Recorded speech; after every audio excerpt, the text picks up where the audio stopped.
Hello, my name is Luke and I'm here to show you the good stuff that is going to help you make better music faster. Reason being is that I've been making music for many, many years, both for myself and for other artists. I've been releasing a song personally once every 2 weeks for the last 2 years, over 2 years now, and I've been making music for artists even longer than that. And one of the crucial things is to be able to get through music quickly, get it done and finished so that we can move on to the next thing and they can release it, start putting it out. And I want to show you some of the things that I think about when making my music so that I can get stuff done quickly and finished.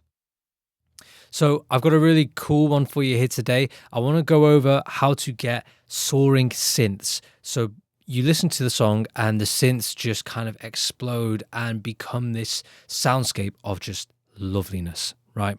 I want to show you an example of a song that I've released recently called Flatline, and we're going to pay attention to what the synths are doing. So here we are. Here is the track. I'll play you the pre going into the chorus and then we'll break down what's going on. Are we through again?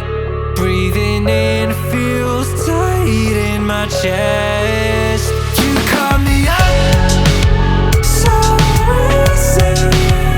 You caught me up from inside. Pull out my heart so I fly. It's okay, no worse me. I don't wanna be nobody in the game that you play. Cool, so that's the song. So let's break down what's going on. This is the synth bus here, which are all these purple tracks here. I color code my tracks because of course I do. And this is how they are soloed. So I'll just play you from kind of the beginning where we were just before. In fact, I'll skip over to here and then we'll play through going into the chorus and then break down each of the parts.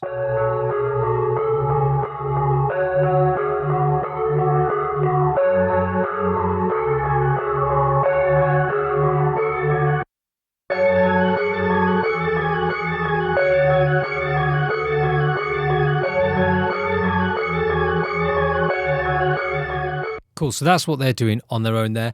And in context, they sound absolutely awesome. And it's only 3 layers. So let's break it down because there is a thought process to this. Now, everything that I do in my songs is intentional. It has to serve a purpose, right? So this first layer, this bass layer here, we'll break this down first. This is like a music pad here. This is a sidechained pad.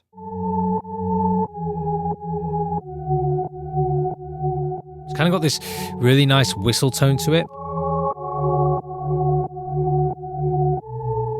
And yeah, I just love the way that it sounds. It kind of has this really low end. It has the top end. It's a bit like an organ, I suppose.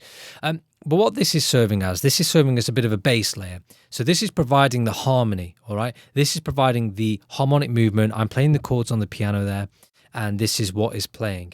And this is like kind of foundational, right, for almost any song that you do. If you want to add a bunch of synths, even if you're adding them as like a texture, if you have guitars and stuff, you might want like a layered synth pad just playing the chords because it'll fill out that kind of mid-range, which is what this one does here. Very, very simple, just chordal. In this case, this one is side chaining.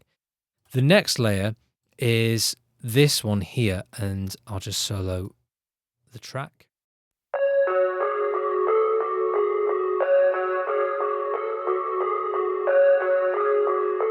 And this one is also really, really nice. This is a very simple melody. This is just a repeated motif, right? Nothing about this changes harmonically. It is just a nice melody. But what makes it sound different is, you guessed it, the pad that we played before. So it sounds like a different melody because you're changing the harmony underneath it. So when you put those two together,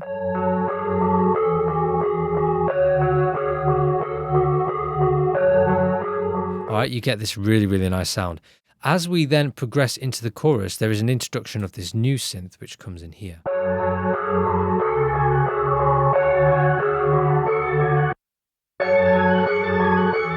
Just there. This is a really high sound. Now, a couple of things with this one. Number one, it is way higher in pitch. So the reason for that is that if that is higher in pitch, it won't clash with the existing melody, right? Because essentially, this new one that comes in, this new melody that comes in here, this is a counter melody. So we don't want it to interfere or get in the way of our first melody, which of course is the one we were playing just before. And so one way that you can do that is to actually just change the pitch entirely. So this counter melody is an entire octave above.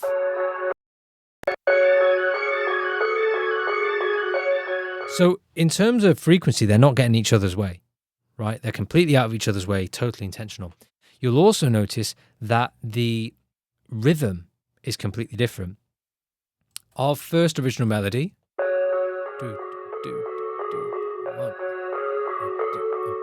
that's moving at eighth, right? Eighth notes. Okay, 1 and 2 and 3 and 4. Fine. The top melody is moving at sixteenths. 2, 3, 4 E and a 1 E and a 2.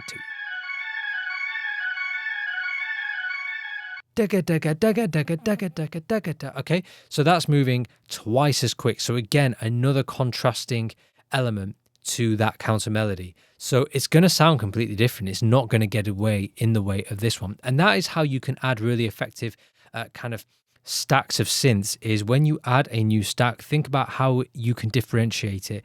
If I just played this melody at half the speed, the counter melody I'm talking about here now, if I played that at half the speed at an octave lower, it would clash with this first one.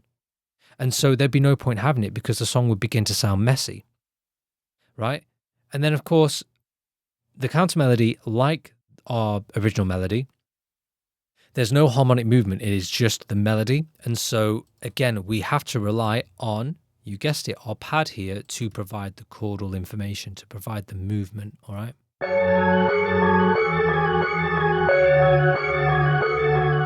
But as they play, you can hear that they kind of sound a bit different, right? Because it changes. Then the chord changes here to a new place. We have this kind of rising chord motion. Then we kind of have this little resolve here. All right, so that is a really simple and effective way to build epic soaring synths, okay? Have your pad bass layer, then have a melody above that in the kind of mid-range, and then add a counter melody up at the top in the higher register, okay? There's multiple ways you can do this. Not everything has to be moving at eighths or sixteenths. You can have really slow moving melodies, whatever works for you. But if you can think about it in those 3 layers, you'll have yourself a really big full sounding synth section, but without overcrowding it. Hope you found this video useful. If you have, let me know down in the comments. Otherwise, like, follow, subscribe, and hopefully I'll see you in the next one.